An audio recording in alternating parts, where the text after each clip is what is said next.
हमारे YouTube channel में आप सभी का स्वागत है। फ्रीडम फ्रॉम हॉस्पिटल डॉक्टर दरवेश की एक नायाब देन है, जिसके माध्यम से वो चाहते हैं कि लोगों को हॉस्पिटल जाने की जरूरत ना ही पड़े और वो घर पर ही उस बीमारी से निजात पा लें। अगर आप भी घर बैठे डॉक्टर दरवेश के बताए नुस्खों से लाभ उठाना चाहते हैं, स्वस्थ और सेहतमंद रहना चाहते हैं, तो इस वीडियो को पूरा देखें। और अगर आपने हमारे चैनल को सब्सक्राइब नहीं किया है तो सब्सक्राइब कर लें। और हाँ, हमारे वीडियो को सबसे पहले पाने के लिए बेल आइकन को जरूर दबाएं। दोस्तों, मैं डॉक्टर दरवेश आप सभी का स्वागत करता हूं मेरे YouTube channel freedom from hospital में। दोस्तों, हम में से कभी कोई नहीं जाना चाहता अस्पताल, मगर हमारी ये लापरवाही कहिए या फिर मजबूरी, कोरोना या फिर कोविड को छोड़ दीजिए, वो तो एक्सेप्शनल केस है, वो तो कईयों को लेकर अस्पताल पहुंचा दिया है। मगर आज मैं जो वीडियो में आपको बताने वाला हूं वो है कि आप अगर थोड़ा सा प्रयास करते हो, रूटीन वाइज लाइफ जीते हो, ब्रीदिंग एक्सरसाइज करते हो, और जो मैं तरीका बताता हूं एक्यूप्रेशर का, रोजाना उसको अपने ऊपर अप्लाई करते हो, अपने परिवार में अप्लाई करते हो, दोस्तों सचमुच आपको अस्पताल नहीं जाना पड़ेगा, दवाई नहीं खाना पड़ेगा। इसका जीता जागता नमूना सैंपल कई बारी जो पुराने मित्र होते हैं, पुराने जो पेशेंट होते हैं, पेशेंट आखिरकार मित्र ही बन जाता है जब वो अच्छा हो जाता है। तो आज मैं आपको मिलाऊंगा सुनील शर्मा, जो फिरोजाबाद से आए हैं, और कैसे उनकी मेरी मुलाकात हुई थी, कितनी पुरानी है और क्यों आए थे, उनके मुंह से सुनेंगे। साथ में उनके पिताजी आए हैं, मैं उनको नमस्कार करता हूं। सुरेश चंद्र शर्मा, उम्र उनकी 83 है। देखिए उनकी फिटनेस, बहुत अच्छी फिटनेस है। मैं तो मानता हूं कि जो पुराने लोग हैं उनकी फिटनेस हमारे मुकाबले दोस्तों बहुत अच्छी है, तगड़ी है। कारण उस टाइम में अच्छा हवा पानी मिलता था, अच्छा खाना मिलता था। अब तो हम जिंदगी जो जी रहे हैं, डुप्लीकेट लाइफ जी रहे हैं। भेजाल की दुनिया में हम अच्छे रहने की सपना देखते हैं, इसलिए हम फिटनेस से कोसों दूर चले जाते हैं, हमें नसीब नहीं होती अच्छी हेल्थ। दोस्तों, बात शुरू करता हूँ, और पहले सुनील सर से जानते हैं कि क्यों उन्होंने अभी आए हैं और क्यों पहले आए थे और कितना समय पहले आए थे। मैं सुनील प्रकाश शर्मा, फिरोज़ाबाद निवासी। मैं डॉक्टर साहब के पास आज से 14 साल पहले आया था, और उस हालात में कि जब मैं कहीं भी हिलने डुलने की स्थिति में भी नहीं था। बहुत 14 साल मतलब काफ़ी पुरानी बात होगी। सबसे पुरानी बात है ये। तो उस समय मैं एक अपने मित्र हैं मेरे, मिस्टर तरुण शर्मा, उनकी वाइफ का केस देख के ही मैं आया था। उनकी भी स्थिति वही थी, वो पलंग पे थी 1 महीने से, लेकिन जब से डॉक्टर साहब का ट्रीटमेंट शुरू हुआ उससे उनको 1 हफ्ते के अंदर ही फ़ायदा महसूस हुआ, और वो करीब 15-20 दिन बाद चलने फिरने लगे। ये घटना को 15 साल के आसपास हो जाएगा, 14 साल। जी जी। तो उसके बाद जब मेरी भी जब वही स्थिति हुई, तो मैं सबसे पहले विश्वास के साथ डॉक्टर साहब के पास आया। डॉक्टर साहब ने कहा था कि 10 दिन का लगभग समय लगेगा, आपको धीरज रखना होगा, और उन्होंने अपना काम शुरू किया। लेकिन शायद मेरी पॉजिटिविटी डॉक्टर साहब के लिए या जो भी थी, वो 10 दिन की बजाय वो रिज़ल्ट्स मुझे 5 दिन में ही अचीव हुए, और मैं प्रॉपर पूरी सीढ़ियाँ वगैरह चढ़ने लगा था, अपने पूरे सारे कामों पे अपने शुरू कर दिया था। उनके जो प्रयास के अलावा जो मेरा अंदर से विश्वास था, जो पॉजिटिविटी और जो वाइब्रेशंस काम कर रही थी, शायद वो भी उतनी ही ज़रूरी थी, जो कि शायद किसी भी इलाज के लिए शायद बहुत ज़रूरी होती है। इलाज के अलावा आपका उस इलाज में आस्था विश्वास वो बहुत ज़्यादा काम करता है। उसके बाद मेरे मित्र हैं मिस्टर प्रदीप पचौरी, उनकी वाइफ, जिनको कि स्पाइन का जो उनको ऑपरेशन बता दिया था, मिसेज रानी पचौरी, डॉक्टर साहब उनको देखा था, और उसके बाद ईश्वर की कृपा से उनके उसके बाद आज तक उनको कभी ऑपरेशन की ज़रूरत नहीं। इस बात को करीब 11 साल करीब हो गए, 11 ईयर्स हो गए, 11 साल के बाद। उसके अलावा हमारे जो मित्र हैं, उनकी साली हैं जो हापुड़ में, वो आती थी, और भी मैंने कई सारे लोग को भेजा जिनको सभी को लाभ हुआ डॉक्टर साहब से। एक और केस आपने, मैं जब पुष्पांजलि क्रॉसले में था, हाँ, तो एक मिस्टर अग्रवाल की वाइफ का भी इलाज हुआ। हाँ, जो मेरे एक और मित्र हैं मिस्टर मनोज अग्रवाल, उनकी वाइफ जो है, जो कि सैनिक फार्म में रहती हैं जो है, तो उनको भी मैं लेके आया, क्योंकि जो मैं चाहता था कि मेरा विश्वास जो है डॉक्टर साहब के लिए, उससे और लोगों को भी फ़ायदा हो। तो मेरे जितने परिचित थे, जिसको भी दिक्कत लगती थी, मैं उन सभी को रेफ़र करता था। और आज मेरे जब पिताजी को थोड़ी सी दिक्कत हुई कि उनके हाथ में 4-5 दिन पहले ही कंपन वगैरह शुरू हुआ, तो डॉक्टर साहब के पास में लेके आया। हालांकि उनका एक और गुड़गांव के बहुत बड़े हॉस्पिटल से इलाज चल रहा था, लेकिन वो चीज़ शायद वो लोग भी नहीं ट्रेस कर पाए जो डॉक्टर साहब ने की थी। 2019 में पहले पापा का ऐसा प्रॉब्लम, लेकिन ये शिकायत जो है जो आज उनके कंपन में हुई थी, वो आज से 2019 3 साल पहले उनको जो है उंगलियों में उन्हीं में नमनेस हुआ था। और हाथों में थोड़ा उंगलियों में उसी सीधे हाथ की उंगलियों में हुआ था। और वही दिक्कत आज जो वही दिक्कत आज जो है दोबारा से कंपन के रूप में निकल के सामने आई। उस टाइम मेडिसिन वगैरह पापा इस्तेमाल किए? मेडिसिन वगैरह दे दिया था तो उससे टाइमिंग राहत मिल गई, लेकिन जो जड़ तक शायद वो भी नहीं पहुंच पाए। उन्होंने उस टाइम में सीटी स्कैन वगैरह नहीं कराया था। तो मैं आपको किस लिए बोला, आते ही पापा का जैसे आप बताए जो सिम्टम्स, बिल्कुल, तो मैं क्यों कहा सीटी स्कैन करा? वो मुझे लगता है, देखिए जो मेरा विश्वास है, मैं सबसे पहले जब आप ही से मिला उनको भेजने से पहले, उसका वजह ये है कि जो मुझे पता है कि यहाँ पे चीज़ों को डायग्नोस जड़ से कर लिया जाएगा और वो उसकी तह तक पहुँच के तभी उसको आगे जो है उसका इलाज होगा जो कि परमानेंट होएगा। मैं जहाँ तक समझता हूँ। सीटी स्कैन और एमआरआई हमने गर्दन का कराया जी, और जो ब्रेन का हमने सीटी कराया। एक जो है एनसीवी टेस्ट जो हुआ था वहाँ पे जो है वो भी हुआ था, लेकिन वो तो भी दोनों टेस्ट में आपको जो मैंने कहा था वही आया रिजल्ट? हाँ बिल्कुल, वही सारी चीज़ें थी जो आपने लक्षण देख के फिर मैं उनको दोबारा दिखाया, मैदान में जाके दिखाया। तो उन्होंने क्या देख के कहे रिपोर्ट होगा?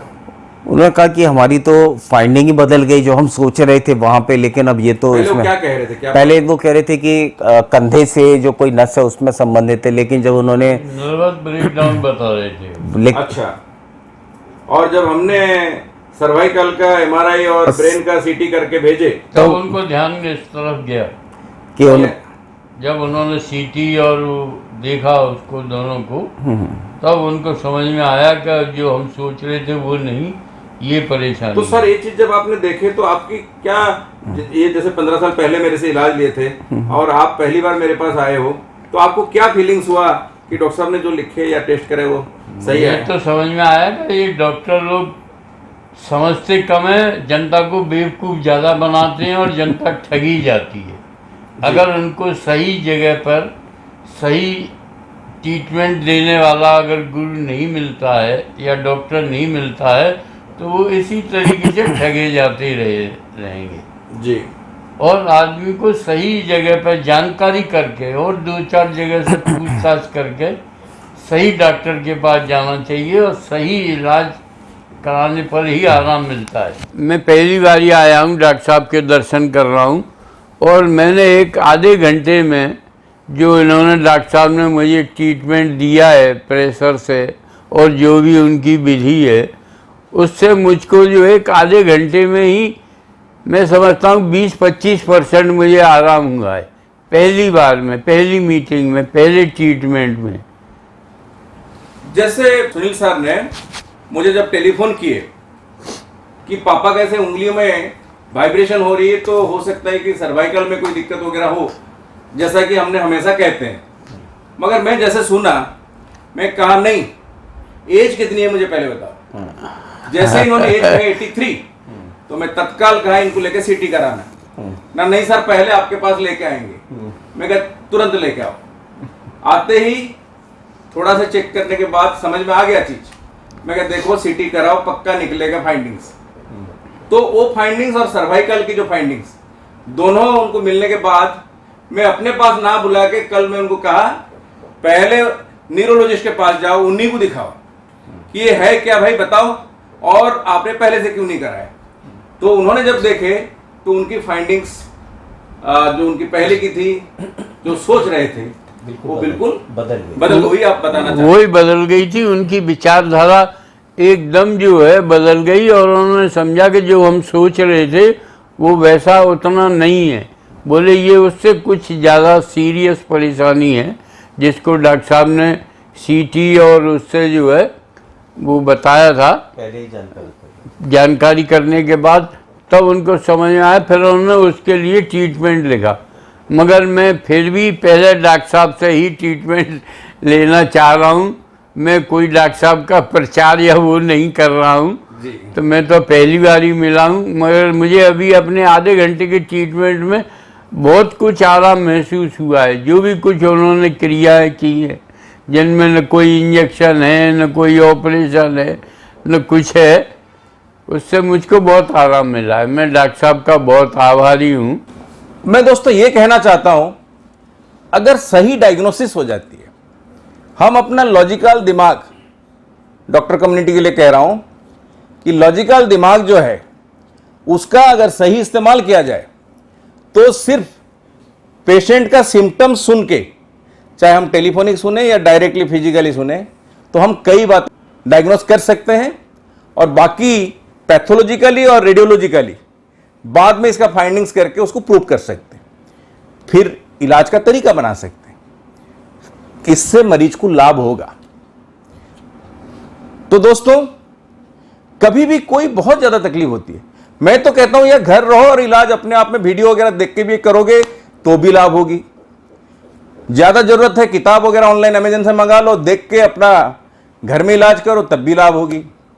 बहुत बड़ी समस्या अगर है तभी आप प्रयास करो यहां आने के लिए, अदरवाइज अपने घर में ही रह के अपनी इलाज करने को कोशिश करो। नहीं लगता है कि ठीक नहीं हो पा रहा है, जैसे अभी थोड़ी देर पहले मैं समझाने की कोशिश कर रहा था, 83 ईयर्स भगवान की कृपा होती है तभी इंसान अच्छा, जैसे इनका समस्या है, इतने समस्या में तो हम लुढ़क जाएंगे, और उन्होंने देखो चल के आ रहे हैं, बैठ रहे हैं, कोई दिक्कत नहीं है। थोड़ी देर पहले मैं बता रहा था कि 25-30 साल के नौजवान आज के दिन में ज्यादा बीमार हैं। अभी जैसे फोन भी आया, जैसे अभी फोन आई थी, मेरे सामने आया, 30 साल 30 अपना उम्र बताया, 2 बार कमर की सर्जरी हो चुकी है। तो क्या बुरी हालत है देखो। अरे भाई 2 बार सर्जरी होगी फिर भी क्यों बंदा ठीक नहीं हो रहा है, मुझे फोन करने की क्या जरूरत है? इसका मतलब कहीं ना कहीं उसकी समस्या ठीक नहीं हो रही है, तभी वो फिर हमारे शरण में आने की कोशिश कर। भाई सर्जरी करने के पहले क्यों ना हमारे पास आओ, सर्जरी करा लेने के बाद तो फिर ऑप्शन ही नहीं बचता है।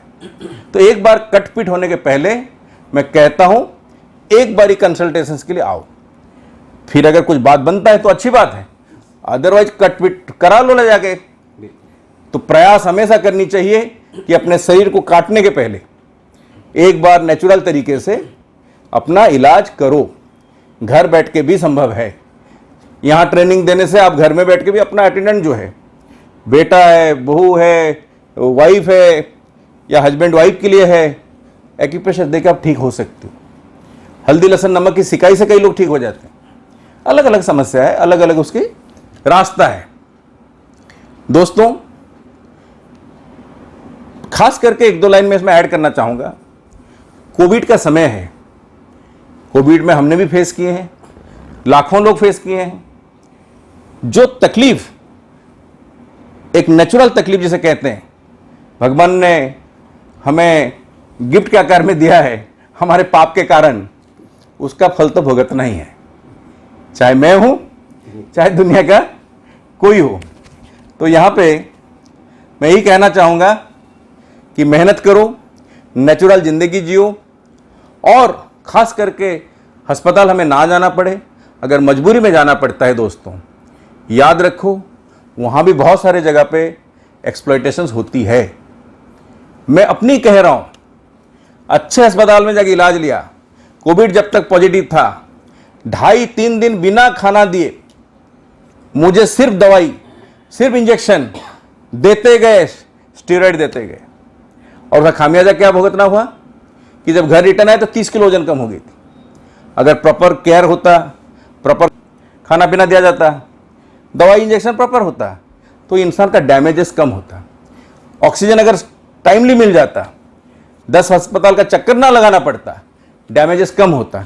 ऐसा आपका भी शायद एक्सपीरियंस रहा। हाँ बिल्कुल, बहुत सारे लोगों को सबसे ज़्यादा सभी अस्पतालों में ये दिक्कत रही है कि मरीजों को खाना ही नहीं मिला है, और समय से जब भी कभी बेचारे आधे से ज़्यादा इसी वजह से पीड़ित रहे हैं कि खाना तो पूरा मिला नहीं, दवाएं पूरी मिली, उसकी वजह से उनके अंदर जो कॉम्प्लिकेशन पैदा हुए, बहुत सारे लोग इसी वजह से ही चल बसे हैं। जो है, मैं एक पेशेंट के अटेंडेंट थे, तो वो कह रहे हैं कि भाई साहब हमें पेशेंट को मुश्किल से पलंग मिला और ये ऊपर से कूदने की बात कह रहा है कि या तो मुझे खाना दो, नहीं तो ऊपर से कूद जाऊँ, खाना नहीं मिला। खाना नहीं मिल रहा। तो ये इतनी बड़ी समस्या रही है। सभी, मेरा तो हाथ जोड़ के सभी सरकारी प्राइवेट सभी हॉस्पिटल्स के प्रबंधकों और उन सब से, और जितने हमारे नर्सेज या वार्ड बॉय भाई हैं उन सभी से है कि ऐसी स्थिति स्वयं के साथ कल्पना करके सोचें कि आपको बगैर किसी बीमारी के यदि 3 दिन यदि आपकी खुराक जो है यदि 400 ग्राम की और आपको 100 ग्राम या 50 ग्राम भी दिया जा रहा है, आप कैसे सर्वाइव करेंगे? बीमारी की तो बात ही छोड़िए आप। सही बोल।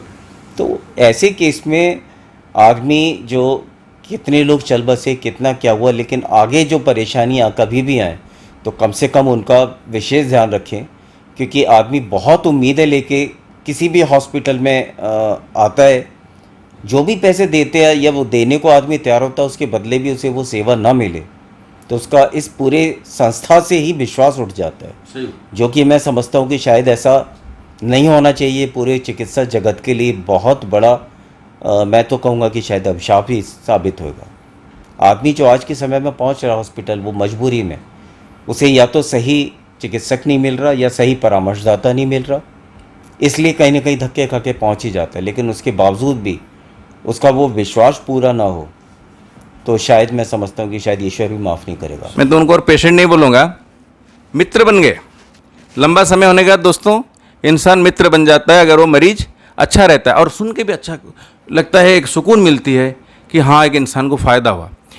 और चिकित्सक का मतलब ही तो यही है कि आप डॉक्टरी कर रहे हो लिखित, मगर अंदर से आपकी भावना नहीं है कि मैं किसको अच्छा करूँगा, कैसे अच्छा करूँगा, कैसे कामयाब होगा, तो फिर आपकी डॉक्टरी का कोई मतलब नहीं है। मेरे फादर भी वेटनरी डॉक्टर रहे, मेरे अंकल एलोपैथी डॉक्टर रहे, तो हमने डॉक्टर परिवार से पैदा होकर आए और अपना सेवा के भावना से काम कर रहे हैं। पैसा तो सारा दुनिया कमा रहा है। गुरुजी हमेशा कहते हैं पैसे के पीछे ना भागो, पैसा आपको फॉलो करेगा, चाहे आप किसी भी प्रोफेशन में हो। बिना डुप्लीकेसी में भी आप अपना काम में 100% अगर दे रहे हो तो आप भूखे नहीं रहोगे। आखिरी बात जो मैं कहना चाहूंगा इस बात में वो है कि कोविड के समय में हो या किसी भी समय में हो, अगर अस्पताल में नौकरी कर रहे हो दोस्तों, खाना पानी भूखे इंसान को जरूर दो। क्योंकि मैं जानता हूं वो 3 दिन जो खाना नहीं मिला, 4-4, 5-5 अस्पताल का हमने चक्कर लगाए हैं, क्योंकि ऑक्सीजन मिल नहीं रहा था, बेड नहीं मिल रहा था। और आखिरकार जब एडमिट हो भी गए तो 3 दिन तक खाना के लिए कोई पूछा ही नहीं। मैं तो सवाल पूछता था जो भी, क्योंकि सारे तो पूरे कोविड के कारण सब पूरे फुल ड्रेस में होते थे, चेहरा दिखता नहीं था किसी का भी। और मैं पूछता था यार मुझे खाना कब मिलेगा? नहीं आप दवाई लीजिए। अरे दवाई खाऊंगा, खाना कहाँ है? 2.5-3 दिन तक मैं समझ नहीं पा रहा था मुझे खाना कब मिलेगा। ये हालत था मेन गेट में कि वाइफ 5-5 हज़ार रुपया दी है, ऑन रिकॉर्ड बोल रहा हूं कि ये घर का थोड़ा खाना मैं लाई हूं, मेरे हस्बैंड तक पहुंचा दो। वो भी बहुत मुश्किल में पहुंच पा रहा था। जब तक मैं नॉर्मल आईसीयू को नहीं आया तब तक सर प्रॉपरली मुझे खाना नसीब नहीं हुआ। और आखिर में बिल 25-25 लाख, और जिस हेल्थ इंश्योरेंस HDFC ऑर्गो से हमने कराए, डिनाई कर दिया पैसे देने के लिए। भाई तुमको सालाना इतना मोटा पैसा हम दे रहे हैं 8-10 साल से, तुम किस बात का डिनाई कर रहे हो?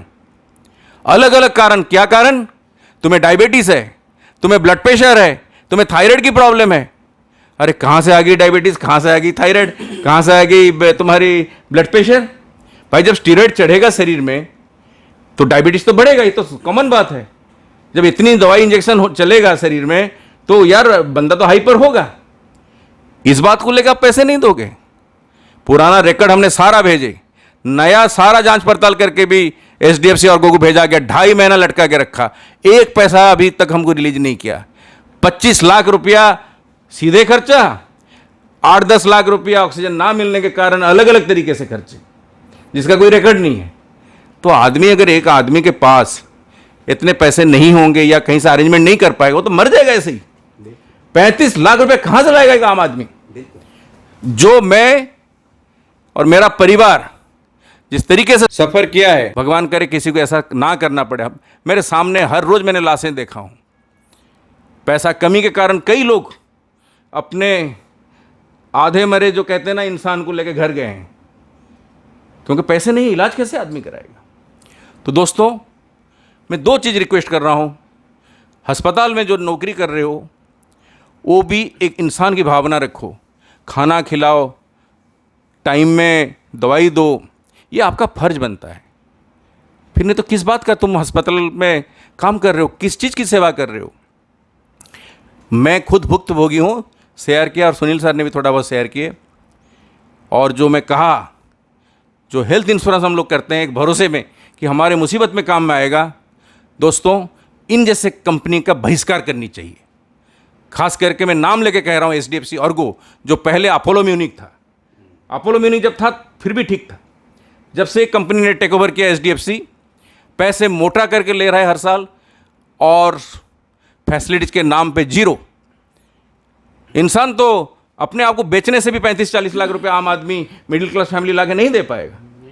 चोरी करेगा, डाका डालेगा, कहाँ से लाएगा पैसे? वो मर जाएगा रास्ते में पड़ के। इसलिए दोस्तों बहिष्कार करो ऐसे कंपनियों का, रिन्यू अपना ना करो अगर उसमें आप हो, और नया तो बिल्कुल इनके साथ आप लोग को जुड़ना नहीं चाहिए। मैं सब 2 लाइनें और बोलना चाहूँगा। मेरी इस तरह के डॉक्टर साहब जैसे केसेस बहुत सारे लोगों ने इस देश में जो है झेले होंगे और इस तरह की चीज़ों को बर्दाश्त किया होगा। मुझे एक चीज़ समझ में नहीं आती कि क्या इस कंपनियों में जितने भी इंश्योरेंस कंपनियों में करने वाले, उसके CEO से लेके कतरे से कर्मचारी तक, क्या वो किसी और मिट्टी से बने हुए हैं या किसी और हार्ड मास के बने हुए हैं कि उनको कभी कोई दिक्कत नहीं होगी, या उनके किसी सगे संबंधियों को दिक्कत नहीं हुई होगी। क्यों नहीं समझ पा रहे? जब ये सभी चीज़ें सभी के लिए हुई हैं, तो केवल क्या हम इतने व्यापारी बन जाएंगे कि हम पूरी मानवता को ताक पे उठा के रख देंगे? क्या इतने हम बिल्कुल व्यापारी बन चुके हैं कि हम हॉस्पिटल में जाने वाले किसी आदमी को अपने उसके खाने का, उसकी सेहत का ध्यान ही नहीं रखेंगे?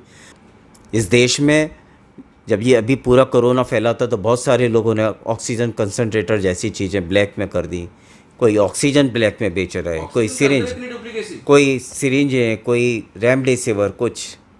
क्या हो गया? आखिर आदमी को क्यों खाना चाह रहा है? क्या खाने से अकेले से पेट नहीं भरता क्या आदमी का? कम से कम अपने अंदर मानवता को जगाइए। मेरा तो यही निवेदन है पूरे चिकित्सा जगत से, इंश्योरेंस जगत से, और उसके नाम पे थोड़ों को जितना हो सके लोगों को राहत दीजिए। अपने फ़र्ज के साथ ईमानदारी करिए और कम से कम मानवता के साथ बेईमानी करने से बचिए। यही मेरी गुजारिश और यही मेरी आप लोगों से हाथ जोड़कर विशेष विनती है। सुनील सर, आपको किताब कैसे लगा बताओ? किताब निश्चित तौर पे बहुत my health in my hand. हाँ बिल्कुल, इतनी इसमें जानकारियाँ और इतनी सारी चीज़ें हैं इसमें कि घर बैठे आपको बहुत सारी चीज़ें, आपको खुद ही जो है आपको बहुत सारे निदान इसमें मिलेंगे आपकी परेशानी। सबसे अच्छी बात यह है कि इसमें न केवल इसमें जो है जानकारियाँ हैं, बल्कि आपके इसमें भोजन के जितने तत्व हैं कि कौन सा भोजन और कितना तरह से आपको फ़ायदा करता है, किस बीमारी में कौन सा भोजन लेना फ़ायदेमंद है, वो सारी चीज़ें यदि दोनों चीज़ें एक साथ चलेंगी, सही भोजन और सही निदान, जो इसमें एक्यूप्रेशर के पॉइंट्स हैं या जो चीज़ें इसमें दी हुई हैं, दोनों चीज़ें एक साथ चलेंगी तो बिल्कुल निश्चित तौर पे रामबाण की तरह वो काम करेंगी जो है आपकी दिक्कतों में। रही बात इसकी कि कोई आदमी कहे कि मुझे नहीं पता कि एक्यूप्रेशर जैसी चीज़ से कोई, लेकिन मैं इसका जीता जागता उदाहरण हूँ। पिछले 15 सालों से अभी तक शायद मैं डॉक्टर साहब के पास उतना नहीं आ पाया, बहुत से कारणों से, मेरी व्यस्तता की वजह से, और लेकिन आज मैं पिताजी की वजह से भी मिला हूँ तो मुझे तो बिल्कुल ऐसे ही लग रहा है कि मैं कल ही मिल के चुका हूँ डॉक्टर साहब को। हम जैसे लोगों को या परेशानी में किसी की मदद कर रहे हैं तो मैं समझता हूँ कि ईश्वर का रूप होता है। मैं तो निश्चित तौर पे कहूँगा कि डॉक्टर साहब को मेरे लिए तो नहीं है, मैं तो उनकी पूरे कार्य में, उनकी पद्धति में मेरा पूरा यकीन और पूरा विश्वास है।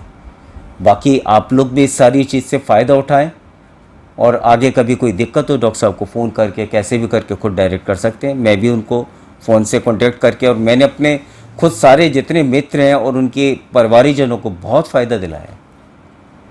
इस वीडियो को समाप्त करने के पहले मैं आप लोगों को यही कहना चाहूँगा, अभी मैं जा रहा हूँ अंकल का पैर और हाथ में एक्यूप्रेशर की कंप्लीट ट्रेनिंग मार्कर के माध्यम से पूरी मैपिंग वगैरह करके रिकॉर्ड किया जाएगा, जो सुनील सर अपने पिताजी का ट्रीटमेंट कर पाएंगे मेरे एब्सेंस में भी। मैं वही कहना चाहता हूँ कि आप स्वयं डॉक्टर बनो, आप स्वयं चिकित्सा को समझो, सीखो, तभी आप अपने घर में अपना भी हिफाजत कर पाओगे, अपने परिवार का हिफाजत कर पाओगे। एक दिन के लिए अगर आप आते भी हो तो मैं अक्सर के कोशिश करता हूँ कि आपको ट्रेंड कर सकूँ, आपके अटेंडेंट को ट्रेंड कर सकूँ कि वो किताब देख के और ये जो मैपिंग वगैरह को मैं समझाता हूँ, सिखाता हूँ, बताता हूँ, उसके माध्यम से एक्यूप्रेशर घर में कर सके।